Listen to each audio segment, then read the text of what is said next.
Alright guys, welcome back to Formula 1 News. With Christian Horner's hearing over the major Red Bull allegations going down, we believe, earlier on today, most sources behind the scenes and in the know are indicating they do not believe Horner will be surviving in that team principal role for all that much longer. That opens the door, of course, to the potential breakdown of the Red Bull empire that's been built up over the last several years, with big rumours emerging that Pierre Wache, effectively Adrian Newey's number 2 on the development side at Red Bull, could be eyeing up a move to none other than Ferrari. Very much interested your thoughts in the comments below. Hit the like button if you enjoy. Subscribe if you're new as always, I greatly appreciate it. Again, like 400 subs, yes, 8 manners. Thanks for all the support. This is the Visa Cash App RB. Here it is. It was actually leaked as well before the car was actually officially revealed, but this is the livery in question. I will say, I'm not a massive fan of it from the front, but let's get into it because it's painted. At the very least, it is painted, not like the Alpine. Sure, there's certain areas that are bare carbon, but the nose is painted, and as a result, it is already one of the better liked, if not the best livery that we have seen revealed so far. I'm not actually sure the livery is that good from my personal perspective. You guys might disagree. I think it's more so just it's painted. Other cars are less painted. The people are really happy about it. I think it kind of looks ugly from the front. I do really like, however, this angle, or even you can look at it from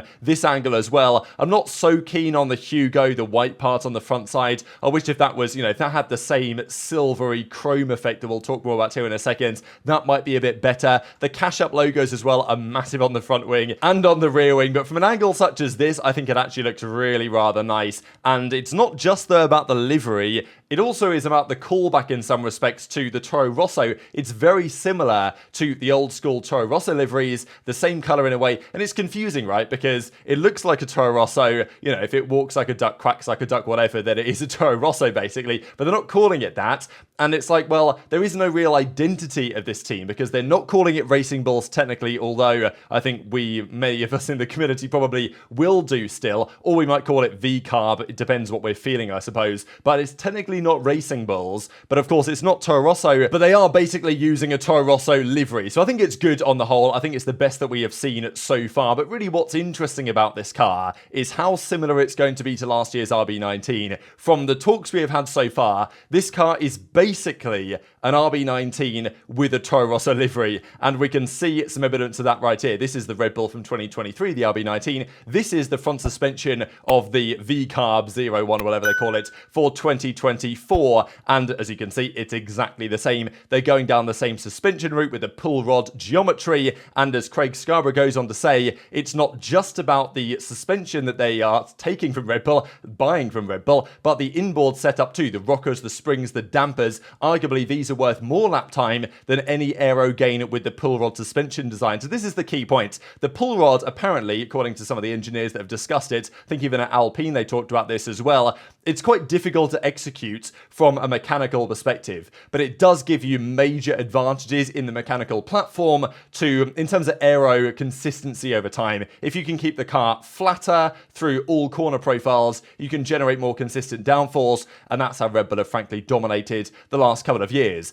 The issue is for the other teams that they've really got to copy this in some respects. They have to come up with their own suspension design that mimics Red Bull because they've clearly nailed it. And Adrian Newey, from day one of these regulations, focused basically all of his attention on the suspension, and that's proved to be a very wise decision over the last couple of years. But the other teams have to come up with the ideas themselves. Visa Cash App RB can just buy it from Red Bull. They can buy everything else. And by the rules, there's nothing wrong with this. But the teams definitely look at this in a different light to how they look at Haas and Ferrari, because Haas aren't owned by Ferrari, first of all, even though they buy everything they can from them, but also they're just not that competitive. Whereas historically, AlphaTauri, Toro Rosso, and now RB potentially could be quite competitive. Even Ricciardo says the team is aiming for top 5 finishes. They want to be right up there, maybe even challenging for podiums. And we know that Zach Brown, for example, has been very vocal indeed at his criticisms on the fact that this is allowed, that this is actually within the regulations, that RB can buy everything from Red Bull. And there's so many other concerns about that relationship that go far beyond just the customer-team perception. But if they turn up to Bahrain and they're very competitive as well, that is going to raise some serious questions as to how they've managed to execute this and whether it should be possible. But honestly, looking at this car, And I know that they're saying at the start of the season it might take them a bit of time to adapt, but they pretty much have, in many respects, an RB19. Red Bull will have an RB20, or whatever they're going to call it. There's been rumours it might even be the DM01 after Dietrich Mateschitz. We'll see that next week when they confirm the Red Bull, with or without Christian Horner, as we'll get into here in a second. But I think it's going to be a pretty good car, and that is concerning to the opposition, given the way last year's RB19 performed, and the suspension tricks that they have, well, basically just bought from Red Bull that other teams don't have access to. Speaking of Red Bull, though, big stories today that they are offering Alex Albon a drive. But that doesn't quite tell you the full picture here. So Autosport are talking about this. It's basically a done deal that this is happening, but that does not at all mean that Albon will necessarily go to Red Bull. So it was Peter Windsor the other day that said, as far as he'd heard, Red Bull had offered Albon a 3-year deal. That does not seem to quite be the case, but Red Bull have offered him a first option for a 2026 drive. So that would basically be to say to Albon, hey, we are kind of interested in you driving our car in 2026 after your contract expires at Williams after 2025. But even James Vowles has said that, yes, he has a contract until the end of 2025, Albon does, but there will be buyouts in place. If somebody wants him, they would be able to get him. But Red Bull are saying, look, Alex, come back to Red Bull, come back to family. It's going to be much better this time. Helmut Marko's there on the phone and all this type of stuff. And maybe Alex thinks that's true. Maybe he doesn't think that's true. That's a matter for debate. But they are basically saying to Alex, we want you back to some degree. But what they are also saying is that if you want to sign this agreement, then it means you can't really explore other opportunities. And this doesn't stop Red Bull for just putting Ricciardo in the car anyway. There's many people that would say that the reason why they're doing this is because they want a backup plan in case Ricciardo doesn't really deliver what they're hoping he might deliver this season, especially when Horner is a major Ricciardo fanboy, basically, and is in Ricciardo's camp big time. If Horner is gone, then Ricciardo's future at Red Bull seems a little bit more in doubt, and even there's been rumours that they might keep him at RB because the sponsors love him, and that team is just about making money, basically, and maybe picking up some better results than they've achieved for the last couple of years. So maybe that implies that Alex Albon could be a very good option, but if you are Albon, do you go for this agreement? Because if you sign it, you're kind of saying to other teams, well, I prefer the Red Bull seat, and then Red Bull could still potentially say no. So I don't expect Alex to do this. I don't think it would really be in his best interests, to be honest, especially when the Mercedes seat is also there, and you can argue that Red Bull are doing this because they want to try and stop Albon going to Mercedes, which I think would be a pretty sensible move from that perspective as well. There's other options to Mercedes, but if I'm Albon, I'm trying to keep my options slightly more open. There was lots of talk for some time that Albon to Ferrari was going to happen, but Hamilton became available and he was keen to do it, so of course they got that deal done instead. So now Albon to Mercedes makes some degree of sense. Albon even maybe to Aston Martin makes some sense. There's other potential steps for him to take. He could stick it out at Williams. That might be desirable. That's what he's saying to the media. He's saying, look, I like it at Williams. I'm hopeful this car's going to be good, and that's where my future is committed for now. But I'm sure Albon realizes that there's lots of interest in his services, and I think he's got to be concerned. If you go back into the Red Bull team, you are facing, going into the Lions' Den right against Max Verstappen, and I think Albon's a better driver now than he was a few years ago when he got trounced effectively by Max in that car. I think it would be a different story, and maybe there's a feeling from Albon that, well, if you go to that team, you get a potential championship challenger. At least there's a chance of winning races and winning a championship, which there might not be at Williams. But also, if, let's say, Verstappen was to just say, I'm done with this, I'm going to call it a day, too many sprint races, whatever, too much travelling, I'm going to go and drive something else, then all of a sudden Albon would be in a great position, right? So I think there are some nuances to this whole joining Red Bull situation, but I don't expect him to take them up on this offer because I don't really see too much benefit for Albon's side of the argument. But speaking of Red Bull again, we've got to get into this Christian Horner stuff. So today was the day, and it's already happened as of recording this video, we believe, that Christian Horner had a hearing over all these, massive allegations behind the scenes. The complaint was by a female employee with regard to controlling and potentially coercive behaviour. No announcement of this decision is expected today, and we believe this is going to drag on for a little while to come. So this was even talked about here in Motorsport magazine when they said that, as far as they're aware, inappropriate and controlling behaviour, that's what this relates to. And, there's various explanations of what that could potentially refer to as they go on to later in the article. The reality is, of course, we don't really know what is happening, and we don't know how much of this is just to do with Horner's done something badly wrong, and therefore there's a severe internal investigation which is not arriving at a good time, or whether there is more to this than meets the eye. Craig Slater from Sky Sports says, the guidance that I've had from Milton Keynes is that it's not a battle between Salzburg, the Austrian part, and Milton Keynes, the actual F1 team itself, for control of this racing team. But of course, Milton Keynes are going to say that, right? If he's asking his contact to Red Bull and saying, hey, what's going on? Is Horner just under investigation, or is this like a big power struggle? Marco, Jos Verstappen, Max Verstappen trying to get Horner out of the team. We talked about those rumours the other day that Jos Verstappen, for whatever reason, doesn't like Horner, and Marco is potentially in the same boat, and Max is more keen to partner with those guys or side with those guys and more loyal to those guys, of course his father and Marco that helped him into the sport, than they are with Horner.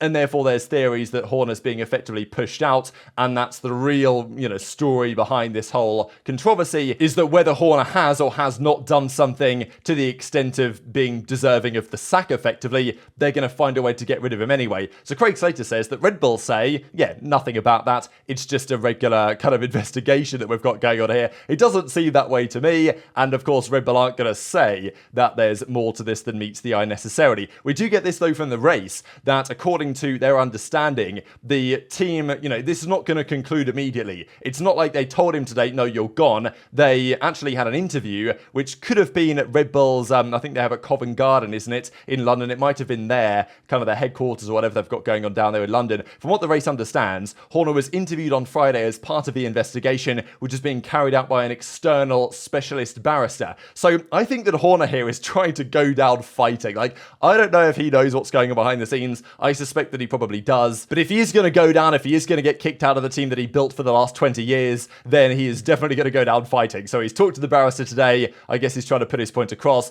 There is supposedly a dossier of information that Red Bull have access to, and that the interview will go back to Red Bull's board in Austria, and the decision will be made basically next week. I mean, they talk about it's a wider process, which is expected to take weeks to complete. So it's quite plausible we don't have a conclusion here before Red Bull's launch, which I believe is on the 15th of February, just next week. So as it stands, it might be some time until we have some degree of conclusion here, but the way that I see it and the way that many insiders see it, according to Andrew Benson at BBC Sports, that they don't see Horner surviving this. Even if he hasn't done enough wrong, whatever he's accused of, even if that's not a big of a deal, it just feels like whatever's happened there internally makes Horner's staying on as team principal somewhat untenable, and if the evidence or whatever it is going to go back to the Austrian board of Red Bull and they are going to make the decision, we know full well that they decide, or they side with Marco and that side of the team than they necessarily do with Horner, who has typically been more tie-backed, and maybe that's called under question as well as of late. So it feels likely, and that's what Andrew Benson said, that according to insiders, many insiders who have discussed the situation with BBC Sport do not expect him to survive in his role. So that is currently the expectation, that Horner will be gone. It is potentially a matter of time. The other big talking point there, of course, though, is that what happens as a result. Horner has built this empire at Red Bull for the last couple of decades. He's been massively influential in doing so. If Horner is to go, okay, sure, in the immediate term, for the next couple of months, maybe nothing much will change. But especially when there are rumours that the man that would come in to replace him would actually be like an Austrian executive. There was talk about that as well in the article, that some sort of executive from the Austrian side of Red Bull would come in to replace him, rather than, an incumbent man like Jonathan Wheatley. So that stinks of like Red Bull becoming more corporate, the culture changing, and I don't know if you want to say inevitable decline, but questions over whether certain individuals in that team would feel like it's the same team that they were previously a part of, shall we say. And this is when it gets very interesting on the future of Adrian Newey. We mentioned the other day that there's